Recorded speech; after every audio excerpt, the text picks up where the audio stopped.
Nelson Rodrigues, que não se conformava com o fim dos pontos de exclamação nas manchetes de jornais, ia adorar essa capa. Eu adorei. Letras garrafais, basta em vermelho, faixa amarela de interdição de via pública, palavras fortes, obscena, basta, basta de cidadania obscena, exclamação, Também, com a dose dupla desses autores que sozinhos já fazem com um sussurro um barulhão. Barulho não, deixa eu me explicar melhor. Eles são daqueles que mais que calor geram luz.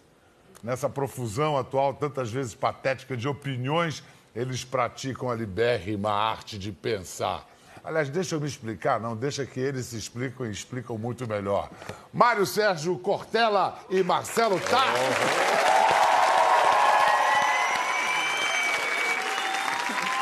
Isso dito, o mais prudente que eu faria seria me sentar aí com vocês e deixar os dois aqui, concorda? Imagina. Dois comunicadores, filósofos, professores. Você sabe que essa faixa amarela foi uma invenção do Tasso. A gente queria fazer uma capa pro livro que parecesse um lambe-lambe.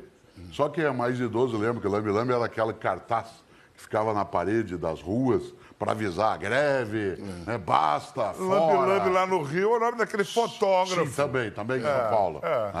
E é interessante porque o Tasso, quando viu a capa, sugeriu, o título já existia, que a gente pudesse fazer alguma coisa que parecesse exatamente aquelas advertências, né, de lugar que não dá para passar, não pode passar, que a polícia coloca no crime, interditado. E por isso não ficou uma capa obscena.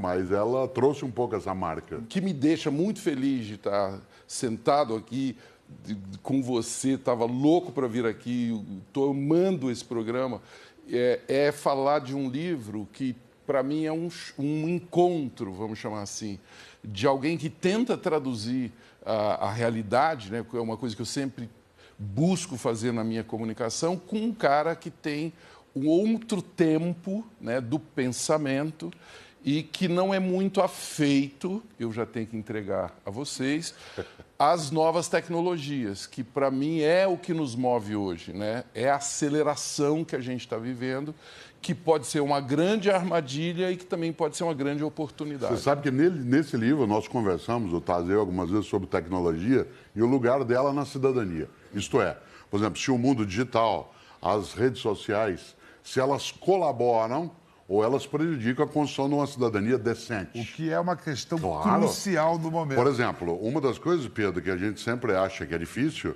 é que as tecnologias, no meu ver, elas formam redes, mas não necessariamente formam comunidades de vida. Há uma diferença entre você estar conectado em rede e você fazer parte de uma comunidade. Não uma comunidade apenas virtual, uma comunidade de convivência, de proteção, de desejo. Rede pressupõe cooperação e, nesse caso, nem sempre ocorre. Agora, quando ele fala que eu sou avesso a algumas tecnologias, é que eu lido com uma coisa que é antiga, mas não é velha, chamada filosofia. Não se confunda antigo com velho. Antigo é aquilo que tem muito tempo, velho é aquilo que não tem mais lugar. Por exemplo, Nelson Rodrigues é antigo, não é velho? Antigo é que continua funcionando. Claro, e continua tendo vitalidade, capacidade. E nem sempre eu acho que as tecnologias... Aliás, antiga, por exemplo, é a forma que vocês escolheram para conduzir o livro, que é o diálogo. O livro é uma delícia de ler, acessível a qualquer um, porque são duas inteligências de primeira grandeza conversando, dialogando sobre esses temas que estão presentes na vida da gente. Então você vai lendo com um grande prazer, ouvindo essas vozes. E aí, quando a gente fala de redes sociais, muitas vezes a minha impressão é que naquela troca de ideias, né? Vamos dar esse benefício da dúvida, não são diálogos, são monólogos superpostos, competindo entre si. Depende. Vai ele defender. Não, depende. Eu acho que a primeira coisa que a gente tem que fazer é não confundir ferramenta com gente. Tá certo. Então, quando a gente fala assim, as redes são perversas, as redes são apenas ferramentas, né? A gente tem que falar das pessoas que usam as redes. Eu acho que esse é uma armadilha que parece que é um detalhe e não é. Mas a pergunta que vocês se propõem aqui é: as ferramentas, o que elas oferecem para maior interação e cooperação, estão ajudando ou atrapalhando? Podem fazê-lo. Por exemplo, uma coisa que é absolutamente boa e inédita é que a instantaneidade, simultaneidade, conectividade, velocidade, né, de organização que o mundo digital permite, ele dá a possibilidade de uma cidadania construída coletivamente, uma potência muito maior do que fazer política, por exemplo, exclusivamente pela via partidária.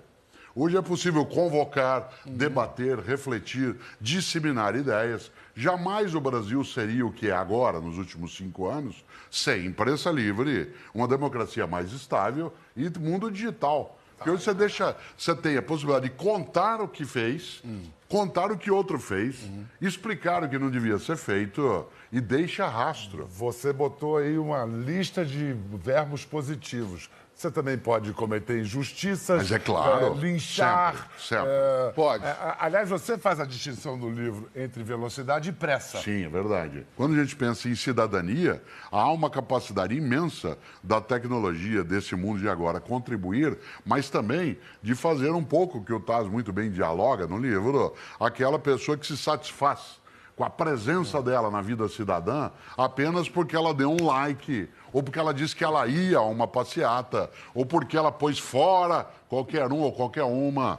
Né? Por isso, acho que dá uma certa satisfação que os franceses, de modo bem leve, né, chamavam de mauvaise conscience. Né? Você vai dormir quentinho, né, achando que você fez alguma coisa. Agora, Pedro, para mim tem 2 características do momento que a gente vive que são velocidade e anonimato. Eu creio que aí tem 2 armadilhas e 2 oportunidades, né? Velocidade é uma coisa que nos faz estar aqui hoje e espalhar esse conteúdo, ver esse programa em várias telas, eu acho isso fascinante, né? A televisão está entendendo isso muito rapidamente e isso é fantástico. Agora, você se esconder atrás do anonimato e publicar coisas, usar da velocidade para criar mentiras, por exemplo, as famosas fake news, né? Você eleger o Trump, que evidentemente é um cara que foi eleito em cima de uma técnica de fake news. Ele teve uma agência de Cambridge, na Inglaterra. A gente sabe pouco sobre isso. Mais ainda, fake news aliado à interpretação de Big Data, né? Então, mais grave ainda. Uma leitura de dados, de algoritmo, que, aliás, é uma outra palavra que a gente gosta, que está aí no livro. Entender isso é muito importante. Eles usaram dessas técnicas para eleger um presidente. Isso é algo muito grave, né? Quero pegar essa deixa do Trump para algo que o Marcelo levanta no livro, que eu acho uma discussão riquíssima. Como lidar com os intolerantes. A intolerância contra os intolerantes. Nós temos, no nosso parlamento, alguns representantes de camadas da população que acreditam nessas ideias, defendem ideias intolerantes. Isso. A democracia só pode aceitar democratas? Karl Popper, você sabe, um dos maiores pensadores, depois o Marcelo trabalha isso bem também. Karl Popper, que escreveu grandes coisas no campo da ciência, da filosofia e da paz, ele dizia que a única intolerância admissível é contra o intolerante.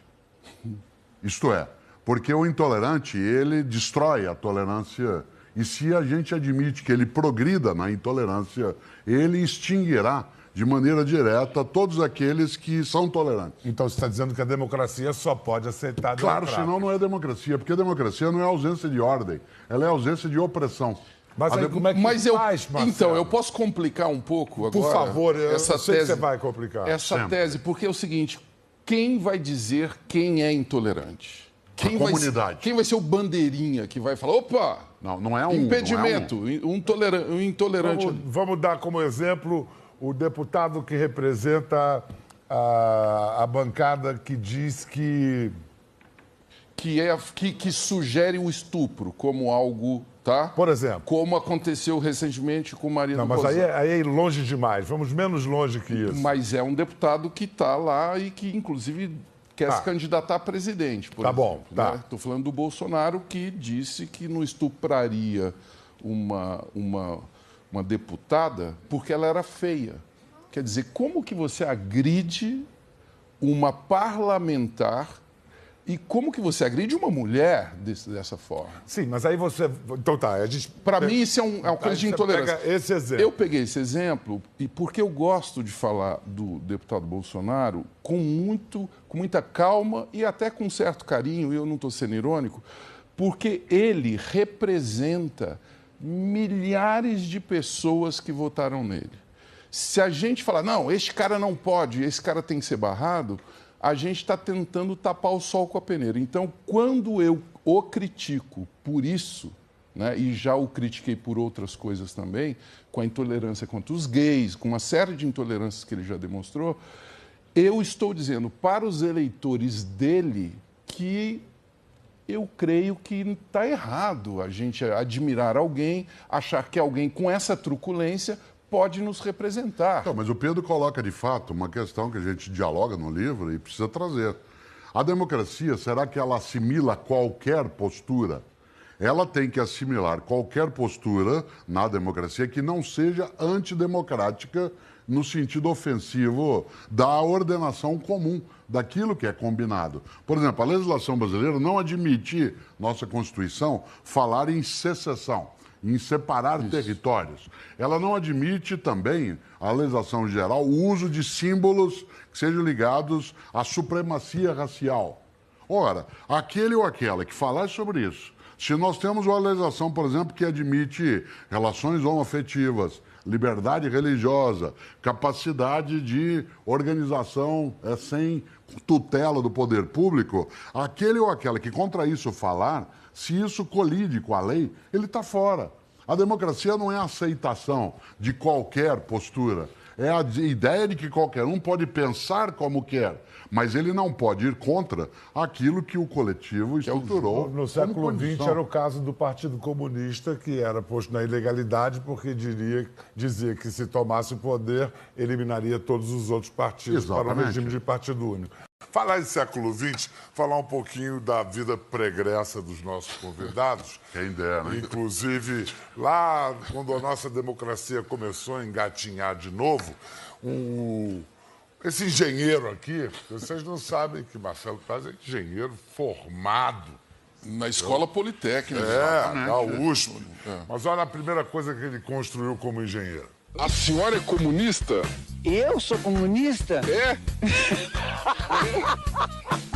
Por que os jockeys são baixinhos? Por quê? Senhor Nabi, o senhor é brasileiro? O que é mais importante do que Copa do Mundo? O senhor é corrupto, o senhor é ladrão. É verdade isso, deputado? Nelson, atrás do que os pilotos de Fórmula 1 estão correndo? Atrás da grana, meu amigo. Atrás da grana. Qual é a última moda no verão deste ano aqui na Rússia, na União Soviética? O senhor acha que a beleza física o prejudicou nessa campanha? Qual é a sua próxima jogada? Eu não jogo, eu trabalho. A jogada é sua numa mente obscura. Obrigado.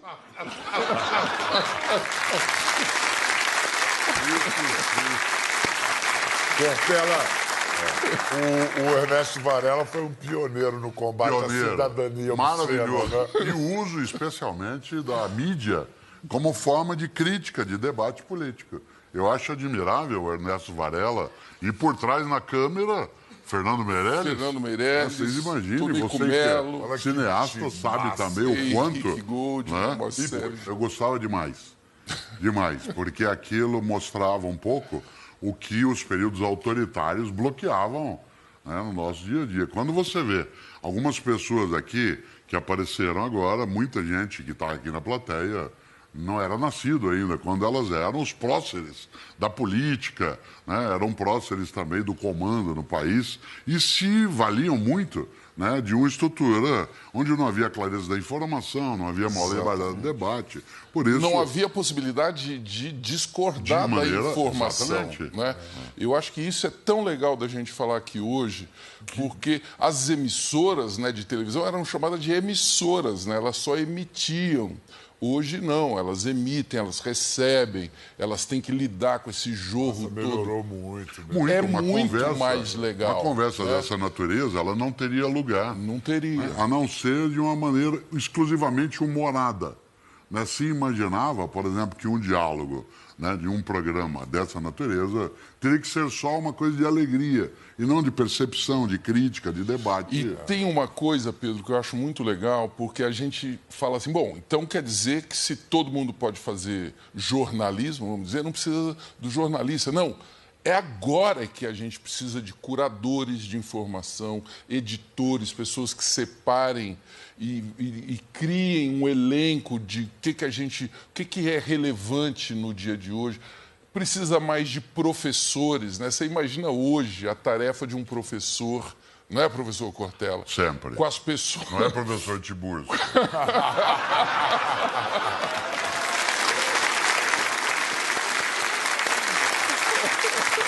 Agora, esse professor também é bom de TV para chuchu. Tinha um programa de TV, entrevistas temáticas com altos convidados na TV PUC. Nosso tema hoje é utopia. E nós vamos conversar sobre esse tema com Rubem Alves, junto com o grande Darcy Ribeiro. Que time, hein? Acha que você é utópico? Por todos os lados, de cima e embaixo. O que é utopia? Essa palavra surge com o Brasil, quando o Brasil tinha 16 anos. Surge em 1516. Então, utopia é inventar o país que você quer. Então, por isso é que eu sou utópico, essencialmente utópico. Então, Rubens, você acha que utopia é questão de idade, então? Eu vou voltar a isso. Eu posso retomar isso que o Darcy falou? Isso que o Darcy falou eu acho muito importante, porque eu acho que a grande utopia que nós temos é, antes de inventar um país, é inventar um povo. Se a gente não tiver um sonho, nós não temos um país. E a impressão que eu tenho, que isso é me parece que a situação trágica do Brasil agora é que nós temos uma política, mas nós ainda não conseguimos criar a coisa mais essencial da política, que é a criação de um povo. Nós ainda não tivemos a criação de um sonho comum. Olha só, hein? Cortella, de que ano isso aí deve ser? Isso aí é 1995. Eu fiz durante 11 anos os diálogos impertinentes da Darcy Ribeiro. Logo depois, em 97, faleceu. Rubem Alves faleceu há alguns anos. Grandes pensadores. Agora, Rubem Alves levanta aí uma questão trazida pelo Lima Barreto. Absolutamente atual. Quando Lima Barreto dizia, o Brasil não tem povo, mas tem público. Isto é, em que o povo nacional, ele é um espectador. Ele é um espectador. Você mencionou a o República, Deodoro, a independência que foi feita. Diga ao povo que fico, diga ao povo que foi feita a E independência. o começo do nosso papo, se vocês se lembram, a gente estava falando das redes produzirem comunidades. Quer dizer, da gente chegar... É muito o que o Rubem estava falando ali, produzir um povo... Mas o que o Rubem está dizendo, volta e meia tem aparecido aqui no programa, que é um país, é uma história, uma ficção que todo mundo combina acreditar junto. E que isso está esgarçado nesse momento. Sim, porque hoje a gente não tem a perspectiva. Um dia, Stefan Zweig, que você conhece, um homem que escreveu coisas maravilhosas, que viveu no Brasil com a esposa e aqui morreu, né, durante a Segunda Guerra. Que nos condenou ao futuro. Claro, ele criou o livro com o título Brasil, o País do Futuro.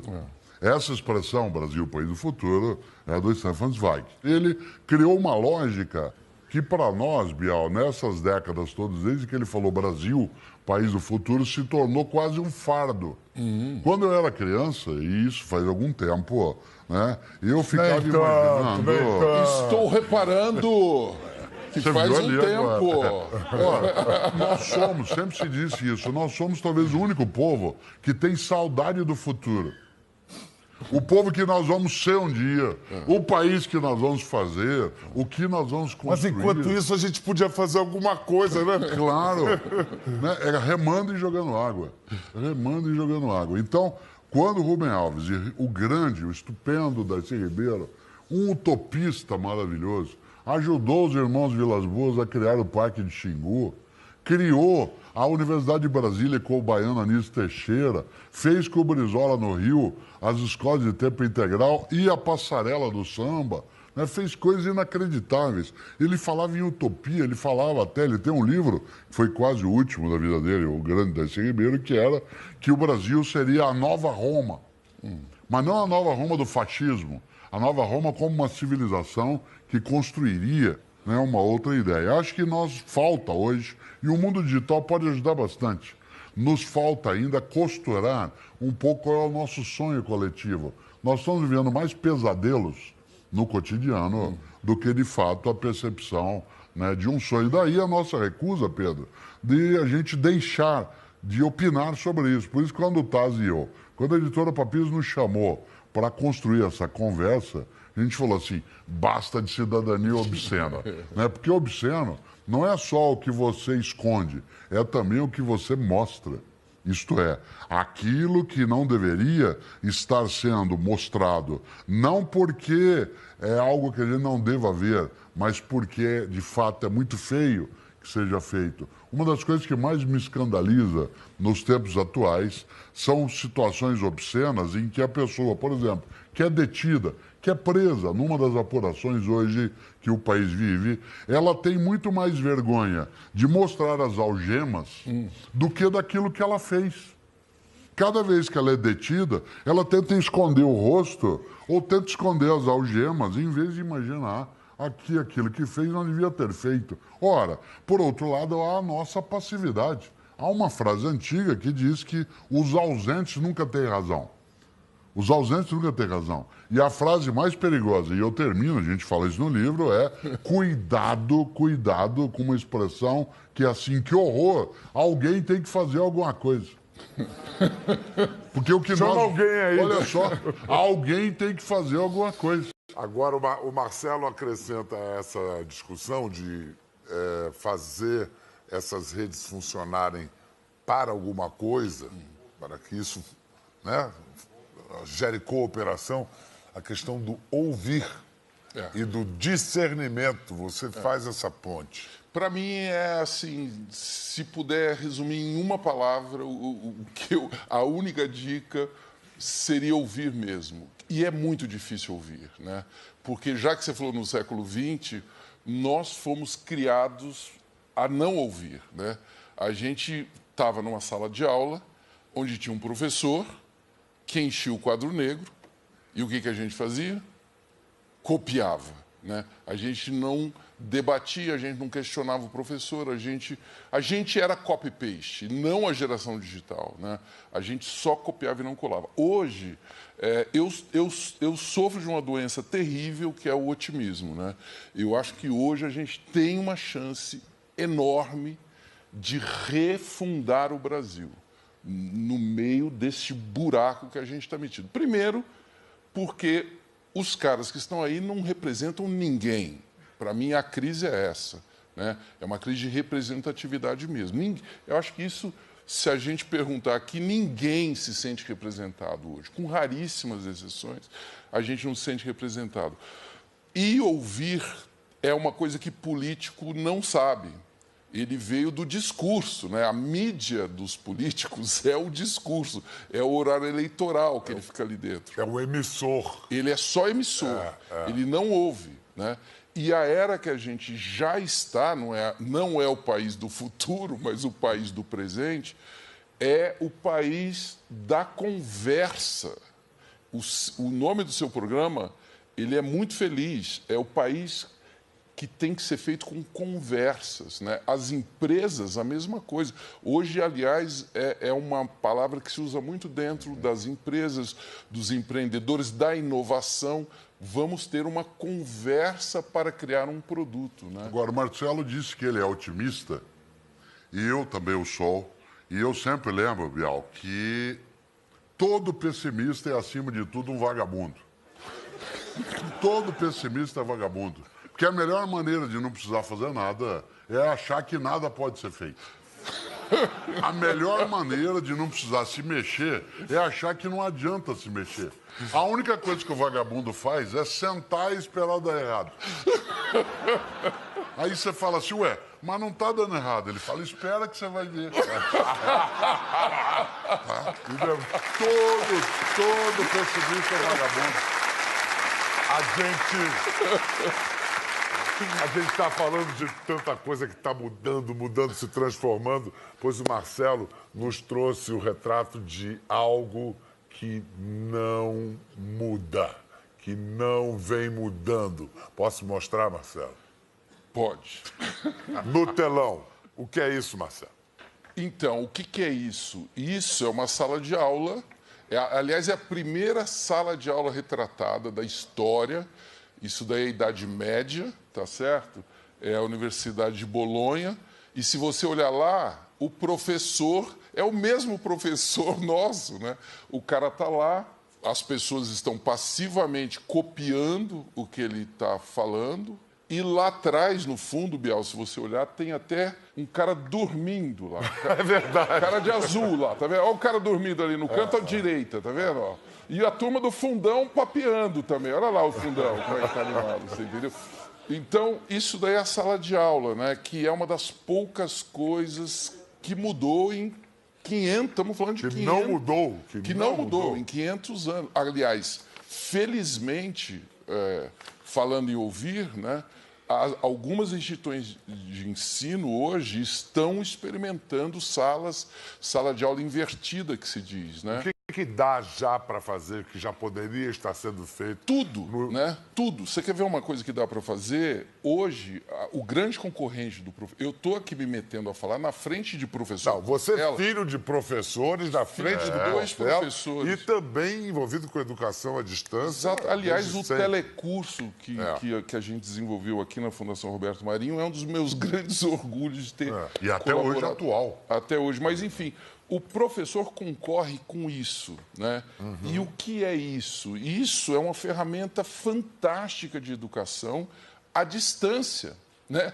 Fica muita gente falando de educação à distância. Não, mas precisamos implementar. Isso daqui é uma ferramenta de educação à distância que todos nós usamos o tempo todo. A gente usa para aprender onde vamos nos encontrar, não é isso? Actouca. Onde é o cinema? Qual o caminho que nós vamos usar? Pera, calma. Só que ele tem medo disso daqui. De jeito Agora nenhum. eu vou mostrar as nossas diferenças. Porque eu não sou independente disso. Dinossauro Cortella? Dinossauro Cortella. Dinossauro Cortella. Ele tem... Agora eu vou... Posso Dinossauro? Eu não tenho formatofobia. Peraí. Eu vou caçar sua palavra. Eu vou entregar... Posso entregar, Bial? Entrega. Ele tem presente neste recinto um filho que trabalha na casa, no Sport TV, que veio aqui só para eu dizer agora esta frase. Ele está lá já. Pedro está comigo. Fala, Xará! Tudo bem, Biel? Entrega o Cortelossauro, seu pai. Ele veio me pedir o quê, Pedro? Fala aí. Para ele ser mais ativo nas redes sociais. Gente, vamos fazer isso.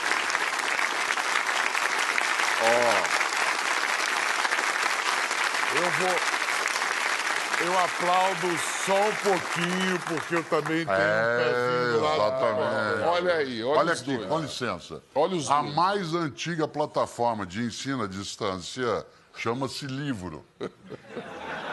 Certo? Eu não sou contra essa plataforma. Já foi de papel, já foi de papiro, já foi de pergaminho. Vendeu 200 mil livros até hoje, esse ano. Marcelo. Sim, claro. 200 mil livro, papel. Tá bom, agora, claro. E não funciona com bateria. Eu né? não tenho. Não. Não dá pau, né? Não dá pau. E não quebra com facilidade. Não quebra. Agora, eu não tenho formatofobia, não. Mas também não tem formatolatria que fica ali boana, né, pro computador. Ô Pedro, eu posso entregar qual é a nossa grande briga? Por favor. Ele é contra, gente, sabe o quê? Emoticon. Não. Ele não... Ele Não acha... suporta. Ele acha que deveria ser proibido usar emoticon. Você já imaginou? Eu digo assim, Pedro, eu gosto muito do teu programa. Você entendeu, não é? Mas na sequência eu digo assim... Eu tô tratando você pelo quê? Dizendo que você não entendeu o que significa, eu gosto muito do seu programa. Taz, eu gosto muito de você. Coraçãozinho. Isso é redução mental. Não é, Cortella. Claro. Isso daqui, Cortella, sabe o que é? Eu estou explicando. Sabe o que é isso, Cortella? Não. Eu gosto de você. Sabe o que é isso, Cortella? O que é? Amor.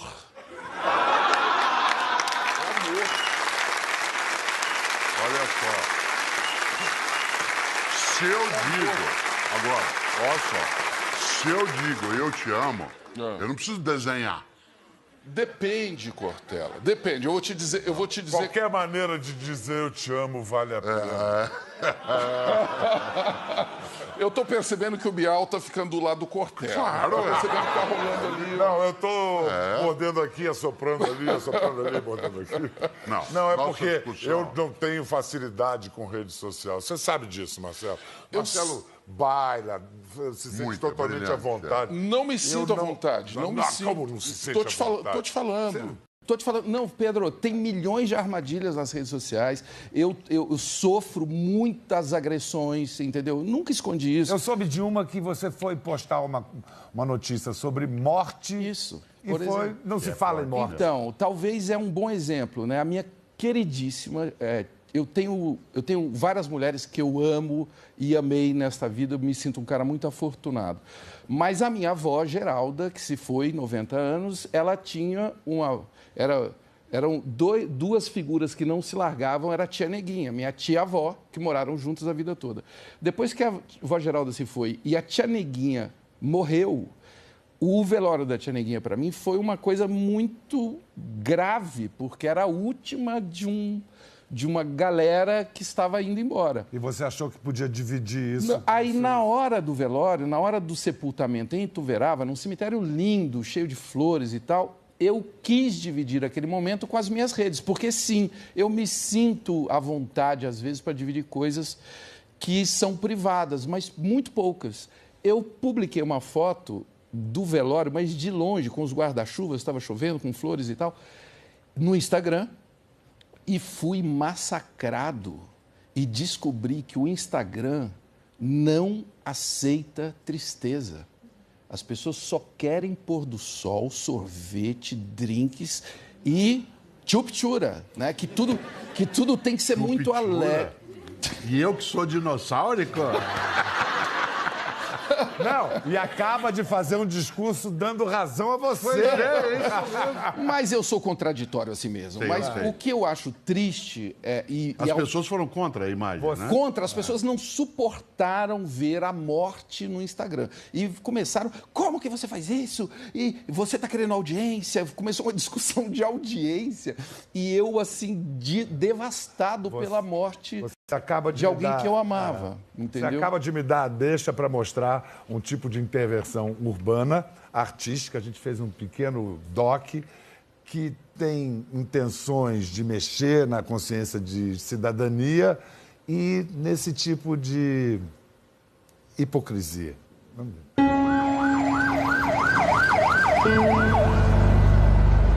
Sou Reige, eu sou artista visual, artista de rua.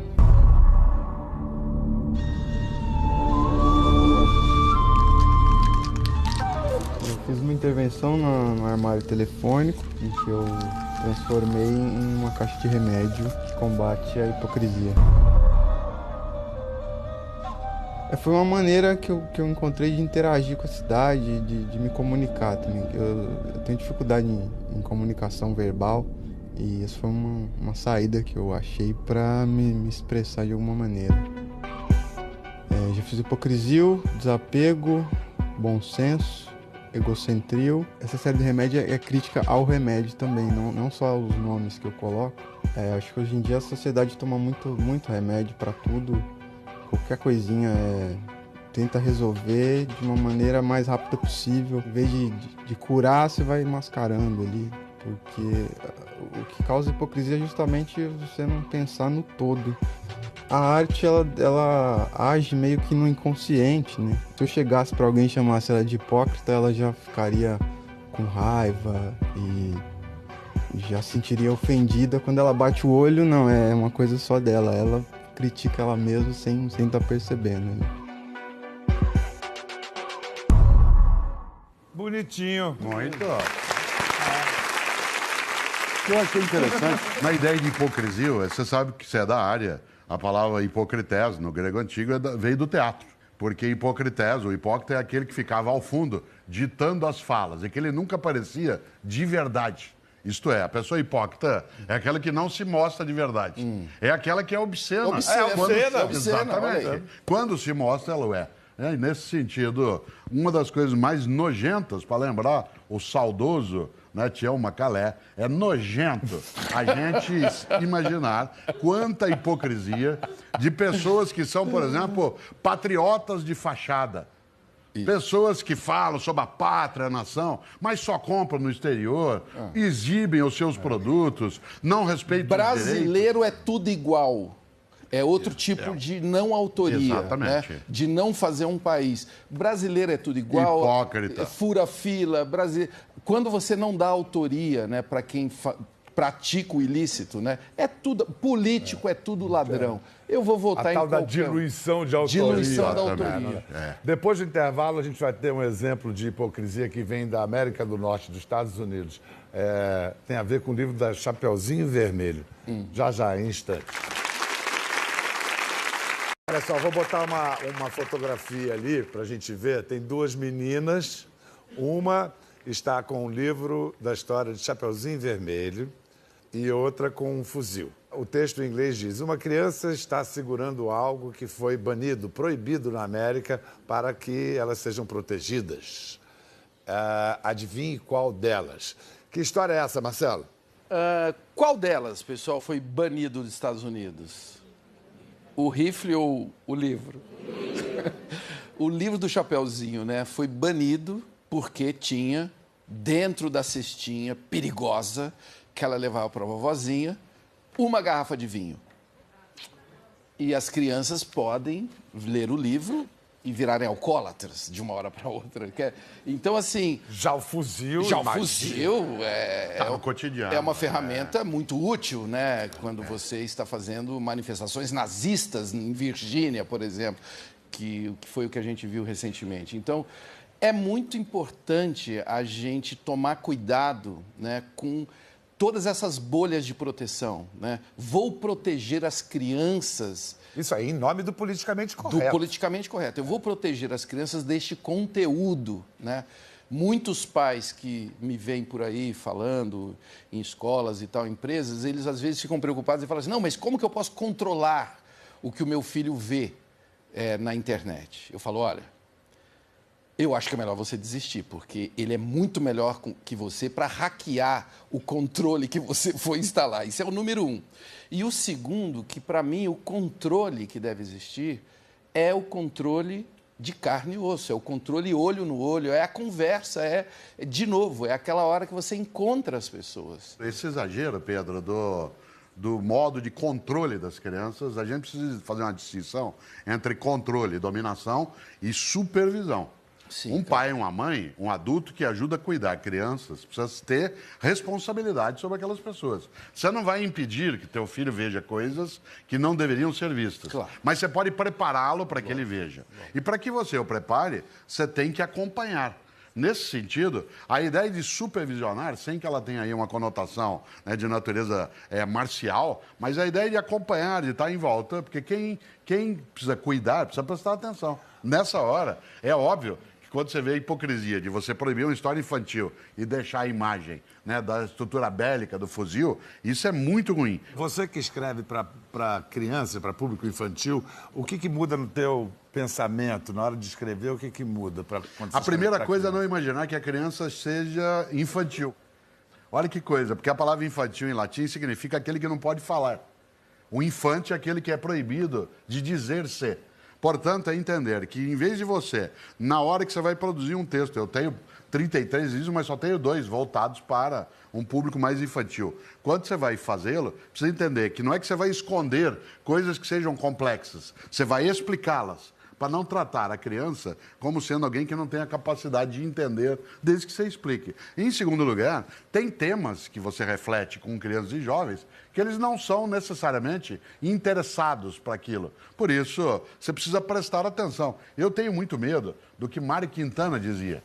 Mário Quintana, o grande poeta e escritor gaúcho, ele dizia: quando o leitor tem de perguntar ao autor o que ele quis dizer com isso, um dos dois é burro. Certo? E eu sempre acho que sou eu, como escritor, que sou burro. Se a pessoa tiver que perguntar assim, o que você quis dizer com isso? O Marcelo resolve isso fácil porque ele manda o emoticon, certo? E aí fica nítido. Agora, pelo jeito que vocês conversam, não vai parar por aqui, não. Vai ter mais diálogo, Tem que ter. Nós vamos fazer um livro sobre emoticons. Então tá, vamos começar o diálogo sobre emoticons. Vamos lá. Aqui, ó. Pedro... Certo? Agora aproxima. Agora faz você. Peraí, eu já pensei em fazer uma coisa mais feia. Não! Sabe o que ele ficou implicado comigo? Que eu ensinei o emoticon da plantinha para ele. Não, esse eu achei agressivo. Posso ensinar o emoticon? Tem uma plantinha, vai no telefone e acha uma plantinha que quase ninguém usa. Por quê? Você está num momento que você tem que dar uma resposta rápida para alguém que você ama, para alguém que você respeita, você está com pressa. Você vem jantar, por exemplo. Se você escrever não, a pessoa que está do outro lado, que está impaciente, que já está com fome, não. Se você escrever não e mandar uma plantinha, ela fala, o que é essa plantinha? Mas, de qualquer maneira, ela falou, nossa, uma plantinha. Você deu uma conotação que você queria dizer mais alguma coisa que aquilo, que não é simplesmente um não. Mas então, por exemplo, Tô quase convencendo ele. Não, então, peraí, vamos combinar uma coisa. Por exemplo, para terminar um programa de televisão assim, uma plantinha, como é tchau, tchau, que emoticon que a gente usa? Eu acho que a gente usa o que alguns agora, no meu aniversário, no teu, as pessoas não ligam mais. Falou, Pedro, parabéns, que legal. Não, ele manda uma coisa que manda para qualquer um, que tá lá já automático, que é um bolinho com uma velhinha fazendo... Isso é degradar a nossa amizade. Não faça isso comigo. Esse é muito óbvio. Como é que eu fecho? Mas assim, eu vou mandar... Gente, vamos fazer o seguinte, todos nós... Vamos fazer plantinhas. Assim, ó, dando tchauzinho com plantinha. Gente, olha que Vai, você delícia. também, Cortella. Vai, Cortella, você também. Até a próxima. Valeu. Tchau. Olha a plantinha. Tchau.